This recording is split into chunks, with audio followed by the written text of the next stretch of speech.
Welcome to 7 second GK. நாம S A and பிசிக்காக பார்த்தீங்கன்னா classes தான் பார்த்துட்டு வரோம். அதில் பார்த்தீங்கன்னா கிளாஸ் 2. இந்த கிளாஸ் 2ல பார்த்தீங்கன்னா சமத்துவம் பெறுதல் அந்த டாபிக் தான் பார்க்க போகிறோம். இப்போ கிளாஸ் ஸ்டார்ட் பண்ணலாம். லாஸ்ட் வரைக்கும் நம்ம வீடியோ ஸ்கிப் பண்ணாமல் கவனிச்சுட்டு வரோம். சமத்துவமின்மை மற்றும் பாலின பாகுபாடு. தென்னாப்பிரிக்காவின் முன்னாள் அதிபரான நெல்சன் மண்டேலா அவர்கள் எத்தனை ஆண்டுகள் சிறை சென்றார்? எத்தனை ஆண்டுன்னு பார்த்தீங்கன்னா 27 ஆண்டுகள் சிறையில் இருந்தார். நெல்சன் மண்டேலா விடுதலையான ஆண்டு 1990.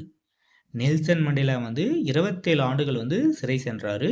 அவர் எப்போ விடுதலை ஆனார்னு பார்த்தீங்கன்னா 1990. தென்னாப்பிரிக்காவில் இருந்த இன நிறவெறிக்கு முடிவு கட்டியவர் யார்? யாருன்னு பார்த்தீங்கன்னா நெல்சன் மண்டேலா. இதன் காரணமாக தான் அவர் சிறைக்கு சென்றிருப்பார். தென்னாப்பிரிக்காவில் உலகளாவியல் அமைதி நிலவும் மனித உரிமைக்கான போராட்டத்தில் முன்னோடியாகவும் திகழ்ந்தவர் நெல்சன் மண்டேலா. இந்தியாவில் சமத்துவமின்மை மற்றும் பாகுபாட்டிற்கான மிக முக்கிய காரணம் சாதி முறை. இந்தியாவில் சமத்துவமின்மை மற்றும் பாகுபாட்டிற்கான மிக முக்கியமான காரணம் பார்த்தீங்கன்னா சாதி முறை தான். சமுதாயம் ஆனது தொழில் அடிப்படையில் பல்வேறு குழுக்களாக பிரிக்கப்பட்டிருப்பது டேஸ் எனப்படும் வர்ண சிரம முறை. டாக்டர் பீமாராவ் ராம்ஜி அம்பேத்கர் எவ்வாறு அழைக்கப்படுகிறார்? டாக்டர் பீமாராவ் ராம்ஜி அம்பேத்கர் எவ்வாறு அழைக்கப்படுகிறார்? பாபா சாஹேப்.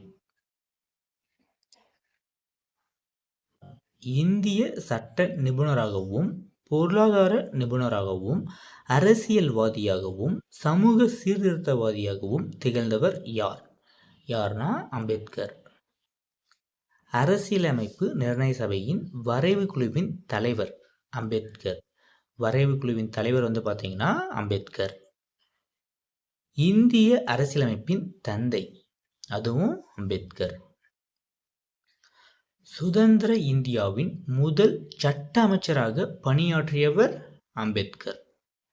இந்திய சட்ட நிபுணராகவும் பொருளாதார நிபுணராகவும் அரசியல்வாதியாகவும் சமூக சீர்திருத்தவாதியாகவும் திகழ்ந்தவர் அம்பேத்கர். வரைவு குழுவின் தந்தை யாருன்னு பார்த்தீங்கன்னாலும் அதுவும் அம்பேத்கர். இந்திய அரசியலமைப்பின் தந்தை அதுவும் அம்பேத்கர். சுதந்திர இந்தியாவின் பார்த்தீங்கன்னா முதல் சட்ட அமைச்சராக பணியாற்றியவர் அதுவும் அம்பேத்கர் தான். நெக்ஸ்ட்டு 2011ஆம் ஆண்டு கணக்கெடுப்பின்படி எழுத்தறிவு விகிதம் குறைவாக பெற்ற மாவட்டம் தருமபுரி. எவ்வளோ பர்சன்டேஜ் பார்த்தீங்கன்னா 68.54%.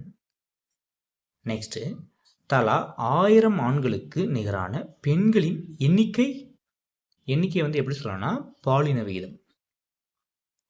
2011ஆம் ஆண்டு கணக்கெடுப்பின்படி பாலின விகிதம் அதிகமுள்ள மாவட்டம் அதிகம் பார்த்தீங்கன்னா நீலகிரி. எவ்வளோ பேர் இருக்கான்னு பார்த்தீங்கன்னா 1000 ஆண்களுக்கு 1041 பெண்கள் இருக்காங்க. 41 பெண்கள் எக்ஸ்ட்ரா இருக்காங்க. இது எல்லாமே 2011 எடுத்த கணக்கெடுப்பு தான் கொடுத்துருக்காங்க. நெக்ஸ்ட் எதுவும் எடுக்கல. எடுத்தால் அதை அப்டேட் பண்ணுவாங்க. இப்போதைக்கு நமக்கு 2011 தான் புத்தக சோர்ஸில் கொடுத்துருக்காங்க. நெக்ஸ்ட்டு 2011ஆம் ஆண்டு கணக்கெடுப்பின்படி பாலின விகிதம் குறைவாக உள்ள மாவட்டம் தருமபுரி. 1000 ஆண்களுக்கு 946 பெண்கள் மட்டும்தான் இருக்காங்க.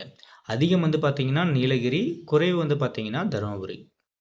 அரசியலமைப்பின் எந்த பிரிவு சட்டத்தின் முன் அனைவரும் சமம் என்கிறது? இதுனா விதி 14. நெக்ஸ்ட் தமிழகத்தின் சாதனையாளர்கள். இந்தியாவின் 11வது குடியரசுத் தலைவர் யார்னா அப்துல் கலாம். ஏபிஜே அப்துல் கலாம். நெக்ஸ்ட் மக்களின் குடியரசுத் தலைவர் என்று அழைக்கப்பட்டவர் அப்துல் கலாம். மக்களின் குடியரசுத் தலைவர் யாருன்னு கேட்டாங்கன்னா அப்துல் கலாம். அப்துல் கலாம் பாரத ரத்னா விருது பெற்ற ஆண்டு 1997. இந்தியாவின் ஏவுகணை மனிதர் ஏபிஜே அப்துல் கலாம். இந்தியா 2020, அக்னி சிறகுகள், எழுச்சியின் தீபங்கள், தி லூமினஸ் பார்க், மிஷன் இந்தியா என்ற புகழ்பெற்ற நூல்களை எழுதியவர் இதுவும் அப்துல் கலாம். என்னென்ன நூல்னு பார்த்தீங்கன்னா இந்தியா 2020, அக்னி சிறகுகள், எழுச்சியின் தீபங்கள், தி luminous park, mission India. Next, தனது 14வது வயதில் உலக இளையவர் சதுரங்க போட்டியில் சாம்பியன் பட்டம் வென்றவர் விஸ்வநாதன் ஆனந்த்.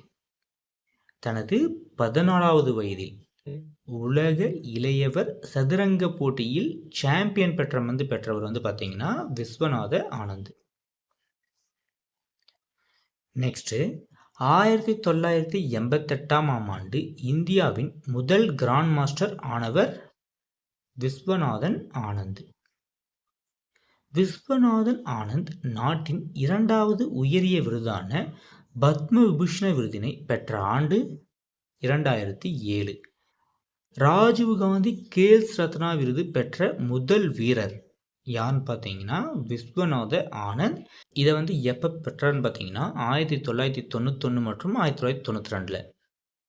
2016ஆம் ஆண்டு ரியோ பாரா ஒலிம்பிக் ஆண்கள் உயரம் தாண்டுதல் 1.89 மீட்டர் உயரம் தாண்டி தங்கப்பதக்கம் வென்றவர் யான்னு பார்த்தீங்கன்னா தங்கவேலு மாரியப்பன்.